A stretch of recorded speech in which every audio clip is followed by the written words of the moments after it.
Good morning, Phyllis. Good morning. Thank you.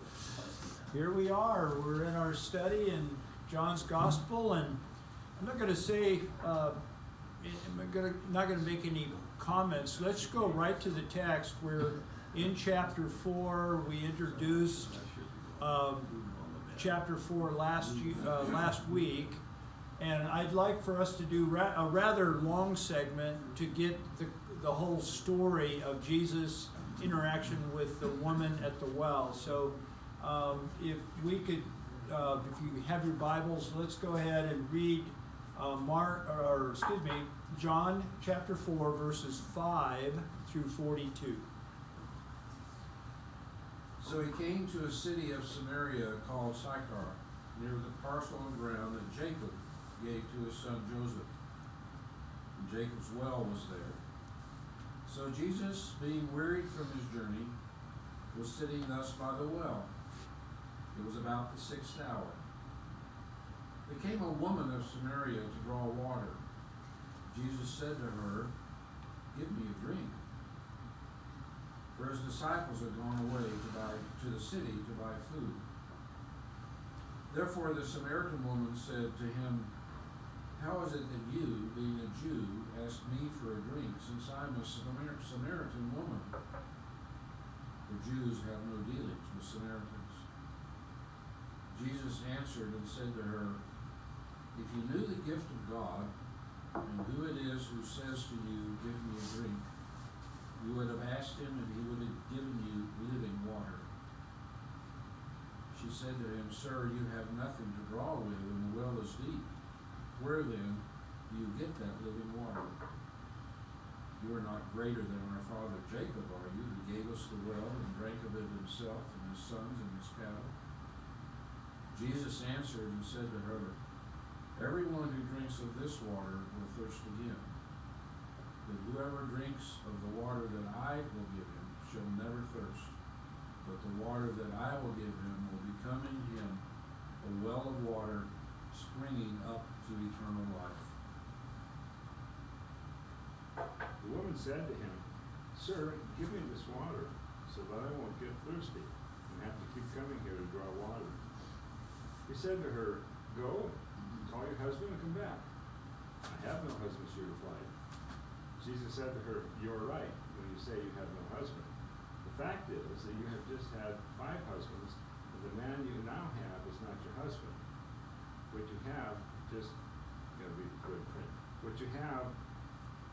said is quite true." "Sir," the woman said, "I see that you are a prophet. Our fathers worshipped on this mountain, but you Jews claim that the place where we must worship is Jerusalem." Jesus declared, "Believe me, woman, time is coming when you will worship the Father neither on this mountain nor in Jerusalem. You Samaritans worship what you do not know.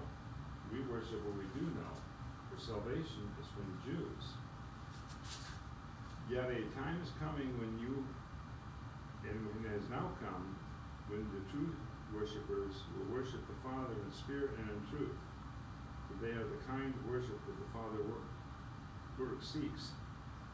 God is spirit, and his worshippers must worship him in spirit and in truth."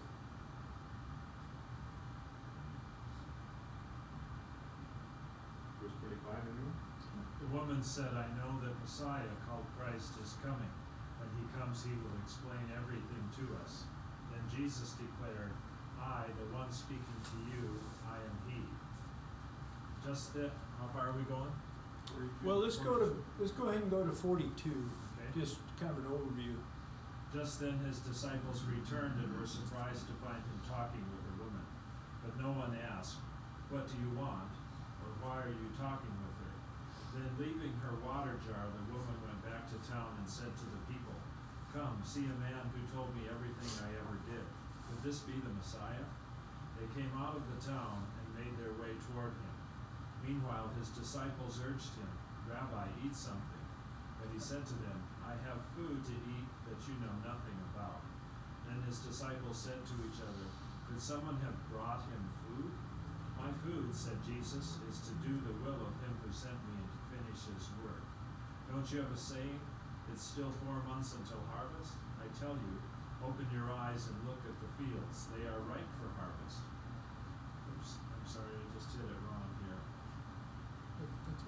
someone want to pick it up where I left off, I need to get back up there. Already the one who reaps is receiving wages and gathering fruit for eternal life, so that sower and reaper may rejoice together. For here the saying holds true, one sows and another reaps. I sent you to reap that for which you did not labor. Others have labored, and you have entered into their labor. Many Samaritans from that town believed in him because of the woman's testimony. He told me all that I ever did. So when Samaritans came to him, they asked him to stay with them, and he stayed there 2 days. And many more believed because of his word. They said to the woman, "It is no longer because of you, of what you said, that we believe, for we have heard for ourselves, and we know that this is indeed the Savior of the world." Wow. So, quite the story here. And we'll have some fun with this over the next few weeks. We overviewed the story, and there's three segments to this story. One is,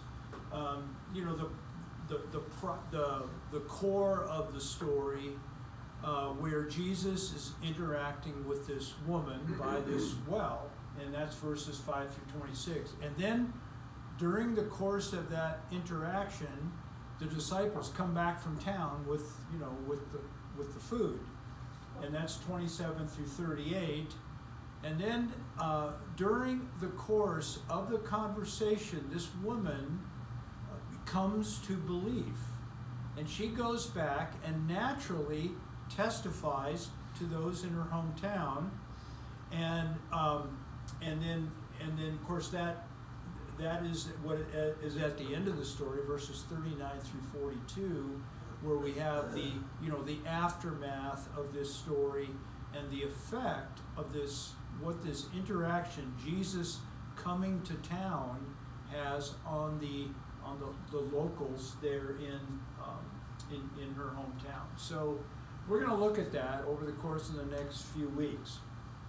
So Mike, it looks like you had like a 2-day revival there in that town. It does, yeah. Because they asked him to stay for a couple of days, and more people came to know him. Yeah, and when we think of where the chapter opens up here at verse 5 and where it ends in verse 42, there's a marked difference. And what we want to do is look at this text in light of that. So, and I know we're all familiar with this text, and hopefully we'll get some new insights from this during our time together. So this morning I'd like to start in verses 5 through 9, where Jesus comes to a city of Samaria called Sychar, near the parcel of ground that Jacob gave to his son Joseph. Jacob's well is there. Jesus, being wearied from his journey, sits down. Remember, he's coming from Judah to Galilee. He sits down by this well. It's the 6th hour, which is noon, so it's hot, and he's tired, and he sits by a well, this place, and is resting. The disciples have gone, and they're gone into town to get some food. There came a woman of Samaria to draw water. Jesus says to her, "Give me a drink." And his disciples have gone to town. And then the key verse, the woman said to him, "How is it that you, being a Jew," she was able to identify his person by the very dress she was able to profile him immediately, "and you are asking me for a drink?"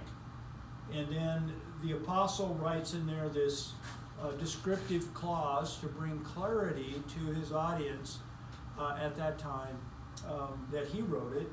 The Jews have no dealings with the Samaritans. So that's where we want to start. Jesus speaks to the woman. Here's the key verse, again, verse 9. "Therefore the Samaritan woman said, 'How is it that you, being a Jew, ask me for a drink, since I am a Samaritan woman, for the Jews have no dealings with the Samaritans?'" So here we have a really simple map, and as we learned last week, that there are 2 routes from Jerusalem, which is Judea, up to Galilee, the more common route, and this is the route for today. I mean, if you go to Galilee, oftentimes you head down the Jericho Road and then up the Jordan Rift, up to Beit Shan, and take a left up into the valley of Jezreel, where Nazareth, or where Galilee is. But they took this internal route. We talked about that last week, and he's up, I don't know, it's probably 20 miles, I'm guessing. I don't know, that's not very far. He gets to the area of Shechem, and at Shechem, I've been to this location, there's Mount Gerizim and Mount Ebal, and the road actually splits between the two. And this is where Sychar was, and as they're standing there by the well, the woman mentions Mount Gerizim. Our fathers say this is where we ought to worship, and she's pointing to Mount Gerizim. So we're going to look at that, and so that's where they are, right there, and he's on his way up to Nazareth. What we have here are two groups. Two distinct groups that have common roots. We have the Jews and we have the Samaritans, and I'm sure all of you are familiar with some aspects of the splits and all that. We'll talk a little bit about that. But this is what we would like to focus in on, is these two groups and how it pertains to John's message to his first century readers. How now the gospel, the good news, is now moving out away from Judea to this fringed, marginalized group of people. Maybe marginalized is not really the accurate term, but definitely a fringe, stepchild kind of people. The Jews were children of promise, and their promise resides into the Genesis chapter 12, verses 1 and 2, where God spoke to Abraham and promised him a future and to be a blessing to all the nations. The Torah, the first 5 books of the Old Testament, to the Jews were authoritative along with the prophets and the writings. But definitely the Torah was authoritative to the Jewish practice of those days. They had it in place, and in synagogue they would recite the Torah on their weekly meetings, and so it's authoritative. Jerusalem is the place of worship, and we kind of think that this was a slam dunk, but that's not necessarily so. The place of worship is where God resides in their mind. And of course, at this time, actually in the Old Testament, I've got 2 Samuel 6, God resided kind of symbolically in the Ark of the Covenant. And 2 Samuel 6 is the story of where David takes the Ark, oversees the Ark, and where it then is located in Jerusalem on the Temple Mount, which was the same location, at least according to the Jewish history, Mount Moriah, where Abraham offered Isaac, this holy mountain. And there's a whole backstory to why, but know that prior to 2 Samuel 6, the Ark of the Covenant, or the presence of God, was elsewhere. And in 2 Samuel 6 is where David moves the Ark of the Covenant, representing the presence of God, to a temporary structure that he had built. And then from there on, David plans to build a temple for God, and God says, no, I'm going to build you a house. 2 Samuel 7, Solomon builds a temple, and that's really where the presence of God was located in. Of course, we're coming from an omnipresent perspective, but this place of worship, Jerusalem, this is how Jerusalem became a holy city. So over here on the other side, group 2, the blues, They are also children of promise. The woman says to Jesus, did not our fathers, did not Jacob our father?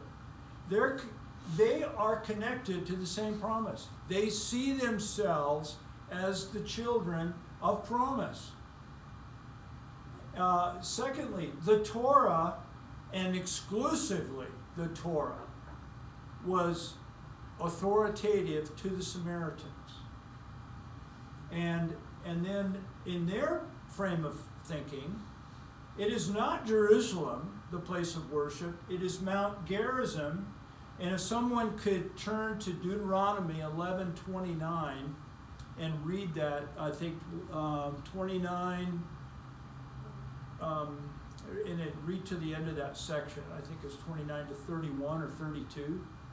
So could somebody read that? I mean, this is right out of the Torah, and it's where they get their basis for their beliefs. So could somebody read that? And of course, the background of Deuteronomy is this is the instructions as the second generation is just about ready to enter the promised land. God is speaking here. When the Lord your God has brought you into the land you are entering to possess, you are to proclaim on Mount Gerizim the blessings and on Mount Ebal the curses. Yep, and then it goes on to say at the end, it says, and make sure you carry out because the Lord has spoken. This was a command. Yeah. But as you know, these mountains are across the Jordan, west of the road, towards the setting sun, near the great trees of Morah. And it tells where they're at. You cross the Jordan, and when you're taking it over and living there, be sure you'll be able to increase the laws I'm setting before you today. So right. There's not really a command to worship there, but that is a point of reference. Yeah. Well, that's exactly right. But in their minds, this was the command of God that Gerizim had a particular purpose in their future. Yes. I was under the impression this came to prominence when Jeroboam decided to set up calves as opposed to going to Jerusalem, and they had set up the calves on Mount Gerizim. Remember when Jeroboam says, I don't want you going to Jerusalem, we have our own little system now. Yeah. Right. And I wonder if that was where Gerizim got its prominence. Well, that's where it, I think that's where it grew. And that's out of 1 Kings or 2 Kings 12. You're talking about when the kingdom split. Correct. Yeah, because the kingdom split. And then in, is it 2 Kings or 1 Kings? I forget. Jeroboam takes. And God says to Solomon, we're going to let him go. Yeah.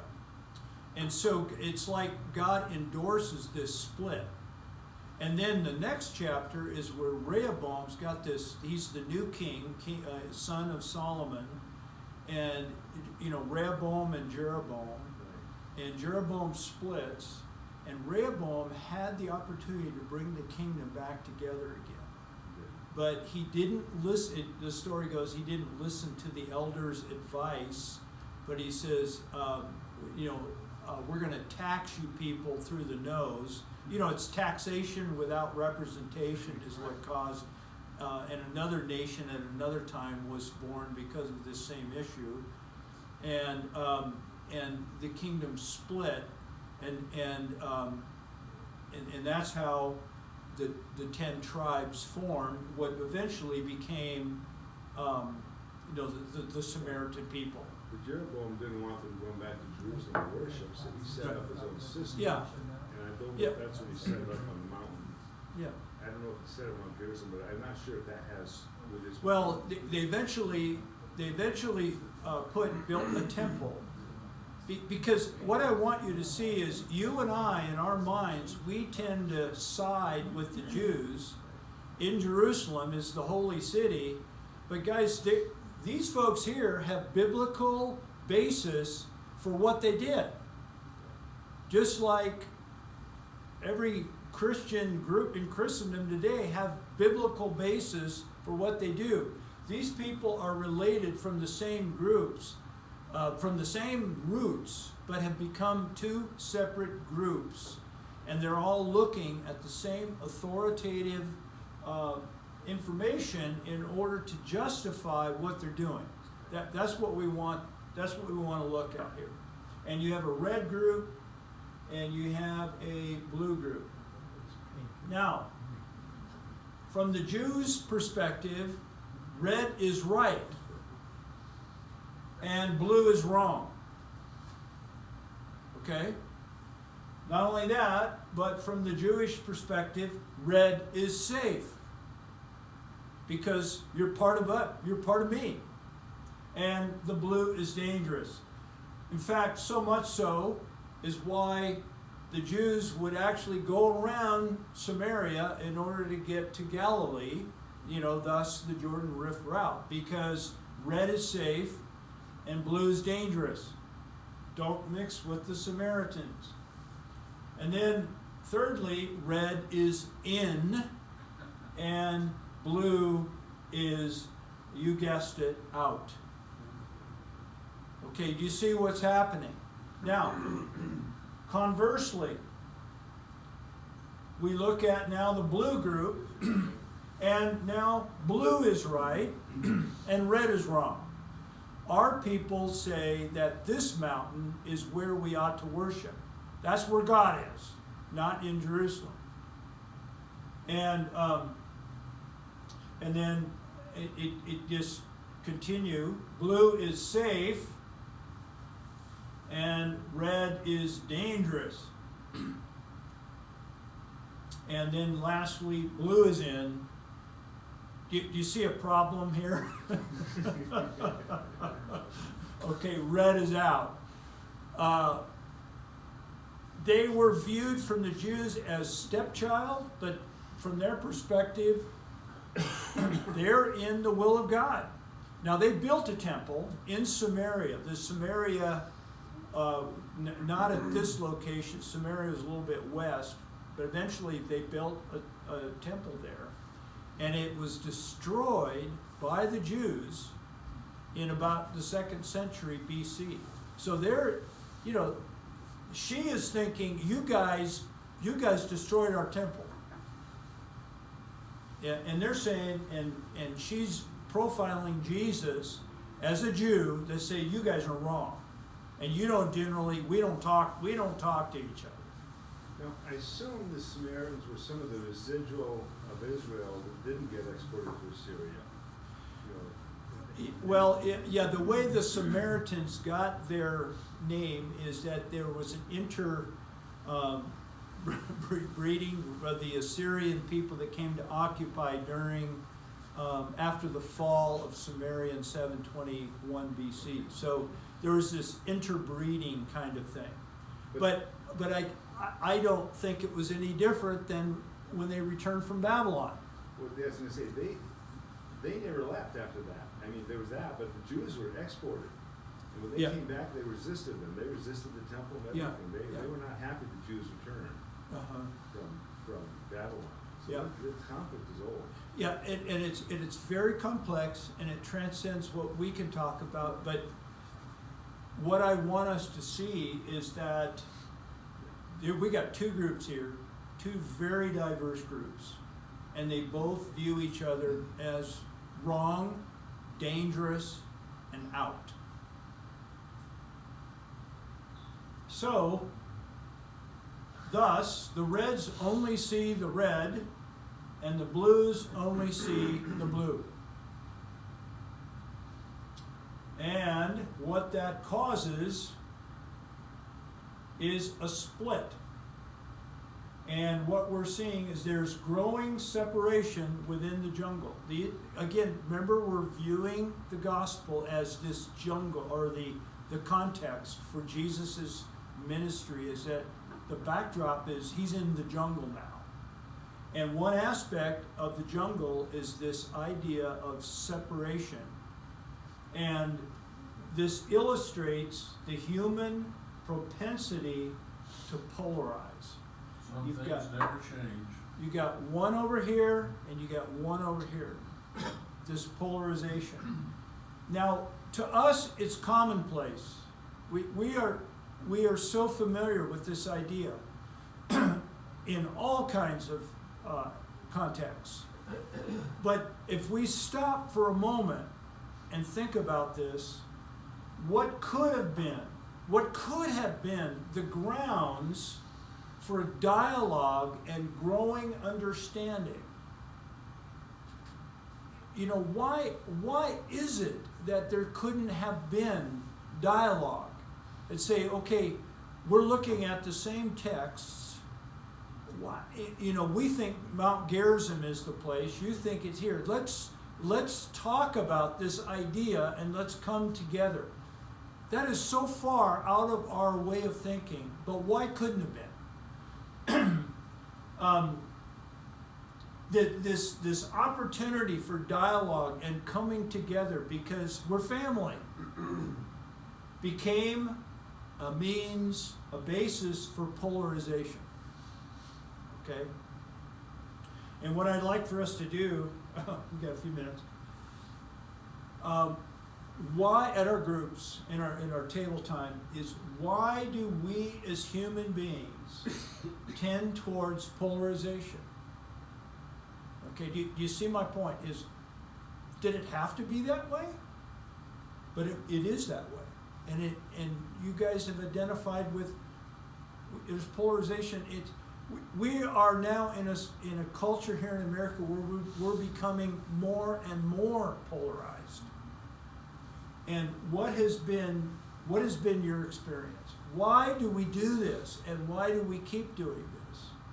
It was true in Jesus' day. It was true prior to Jesus' day, and it's true in our day. So let's look at this, and then we'll wrap up. So, all right.